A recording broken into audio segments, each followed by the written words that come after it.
الله الرحمن الرحيم وعن جرير بن عبد الله رضي الله عنه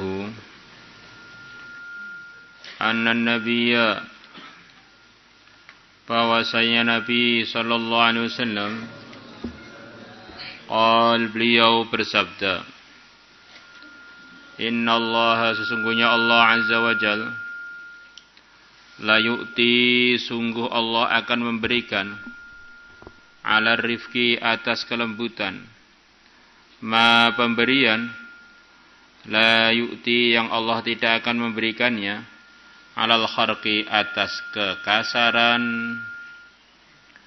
Wa idza ahabballah, dan kalau Allah mencintai abdan, hamba, seorang hamba, a'tahu Allahu rifqa, maka Allah akan memberikan kepada hamba tersebut ar-rifqa, kelembutan.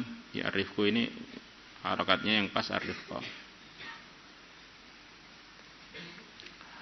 Ma min ahli baitin, wa idza habbalat, kalane nyenengi sapa Allah abdan ing suwijining kaulane, a'tahu, maka mongko ngewahi sapa si Allahu ing abad ar-rifqa, ing kelembutan.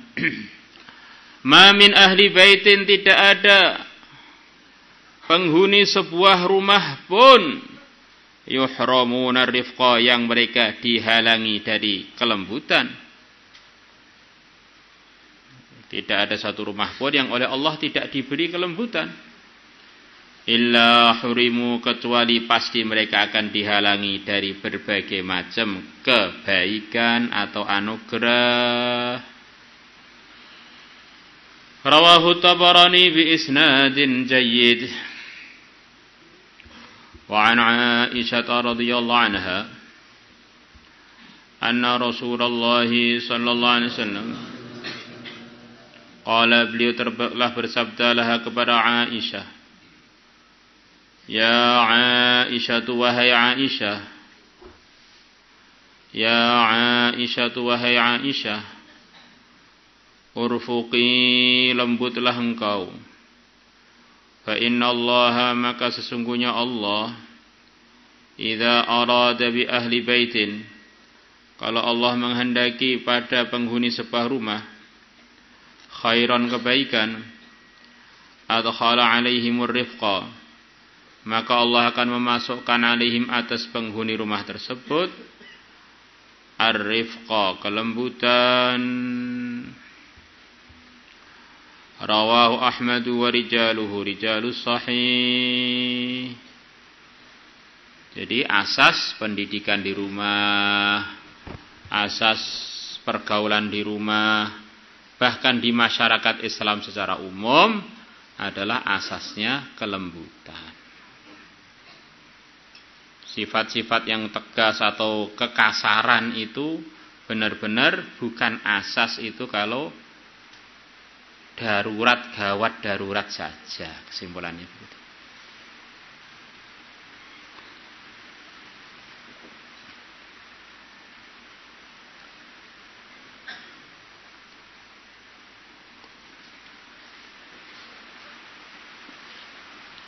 Rawahu Ahmad wa rijaluhu rijalus sahih.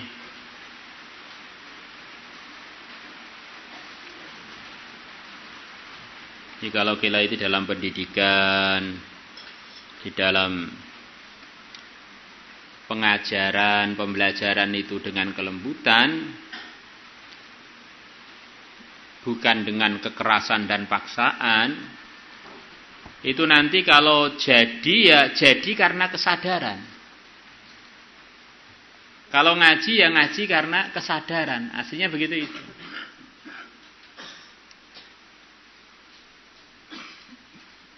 Kalau jadi orang mutolaah, ya mutolaah karena dorongan dari dalam, bukan karena takut absen, takut dengan hukuman-hukuman. Di asasnya begitu itu. Lah ini kok ada ketegasan-ketegasan yang bolos-bolos, akhirnya ada sanksi-sanksi, gimana Pak? Itu pun bagian dari yang diajarkan oleh Rasulullah SAW ada ketegasan-ketegasan bagi orang yang melanggar tertib. Istilahnya itu kedaruratan demi kesestabilan ketertiban umum. Rasulullah SAW punya petugas seorang sahabat namanya Qais ibnu Sa'ad ibnu Ubadah yang ditugasi oleh Nabi untuk menangkapi orang-orang Madinah yang tidak tertib, yang ganggu kestabilan, kemudian dipenjara. Jadi zaman Nabi itu ada penjara yang bagian nangkapinya namanya Qais ibnu Sa'ad ibnu Ubadah, sebagaimana dalam hadis riwayat Tirmidzi. Biar kita ini ada gambaran umum, ada asasnya. Seperti sebaiknya orang itu nggak usah pergi ke rumah sakit, namanya aja rumah sakit, berarti kalau pergi ke sana kan sakit kan, rumah sakit. Mestinya orang itu ngerawat kesehatannya, ngerawat makanan minumannya, pola istirahatnya, pola tidurnya, pola olahraganya. Kalau darurat banget baru ke rumah sakit. Begitu juga kelembutan ini ada juga sifatnya demi kemaslahat umum, ada bagian kecil yang memang itu bukanlah asas pendidikan, tetapi ini adalah untuk kestabilan umum, ini penertiban umum bagi orang-orang yang memang tidak cukup untuk dilembuti. Maka ada penjara-penjara di zamannya Rasulullah SAW. Kemudian dalam beberapa medan perjuangan beliau ada absen, ada orang-orang yang mau ikut berangkat tidak boleh oleh Nabi karena ada pertimbangan-pertimbangan orang ini tidak layak untuk ikut. Ini ada yang nggak naik kelas juga, nggak boleh.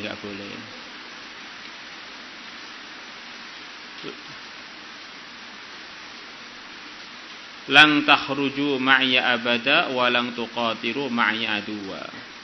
Ya, ada orang-orang yang ingin ikut berjuang dengan Nabi, oleh Allah suruh enggak terima. Jangan nih orang-orang ini nanti kalau ikut berjuang dengan kamu di medan perjuangan ini hanya ganggu-ganggu aja, sudah enggak usah ikut kamu.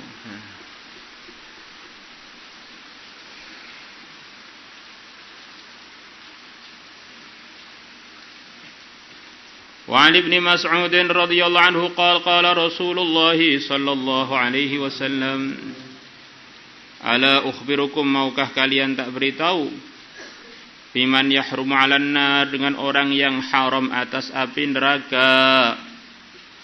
Au biman, atau maukah kalian saya beritahu orang tahrumu 'alaihin nar, tahrumu 'alaihin nar, dengan orang yang haram atas dia an-naru, neraka.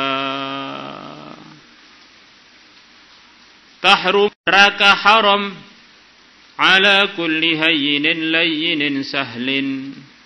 Ini sifat-sifat yang mulia yang seharusnya kita usahakan dalam kehidupan kita. 3 sifat yang mungkin, yang pertama dengan yang ketiga ngartikannya mirip-mirip. Tahrum haram, neraka ala kulli hayyin, atas setiap orang yang mempunyai sifat mudahan. Orang itu asasnya dalam pergaulan, dalam muamalah itu usahakan mudah, jangan rumit begitu, mudah. Mudah itu bukan berarti nggak ada prosedurnya. Jadi kan ada orang tuh sulitan begitu loh.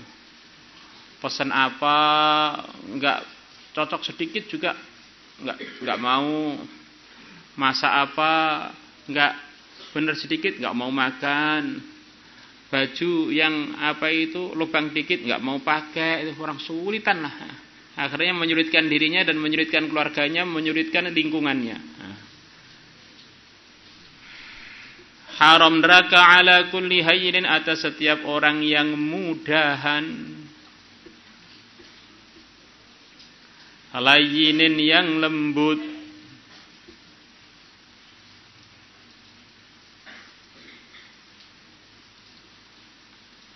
sahlin yang mudahan juga.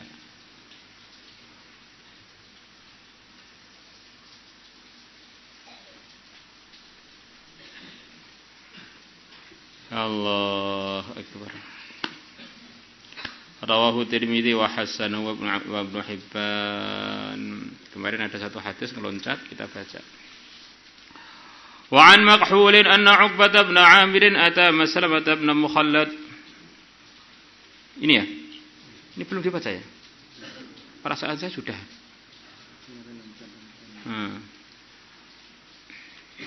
Wa kana bainahu, dan ada antara dia, antara Uqbah bin Amir dan Maslamah, wa bainal bawabi, dan antara penjaga pintu, syai'un, sesuatu percakapan atau pertengkaran.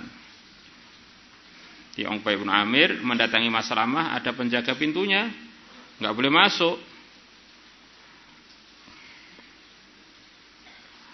Fasami'a, maka Maslamah mendengar sautahu, suaranya Uqbah. Fa'adzina lahu, maka Uqbah pun mengizinkan lahu untuk si mengizinkan Maslamah lahu untuk si Uqbah, silakan masuk. Izinkan masuk itu.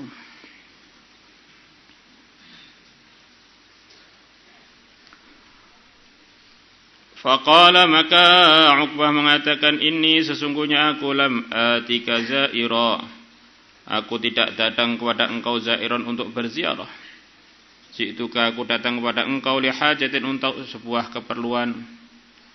Atadhkuru, apakah engkau ingat yauma qala Rasulullah, ketika Rasulullah SAW bersabda, man alima min akhihi sayyi'atan fasataraha satarallahu alaihi yaumal qiyamah. Beliau ingin mengakuratkan riwayat ini yang dulu pernah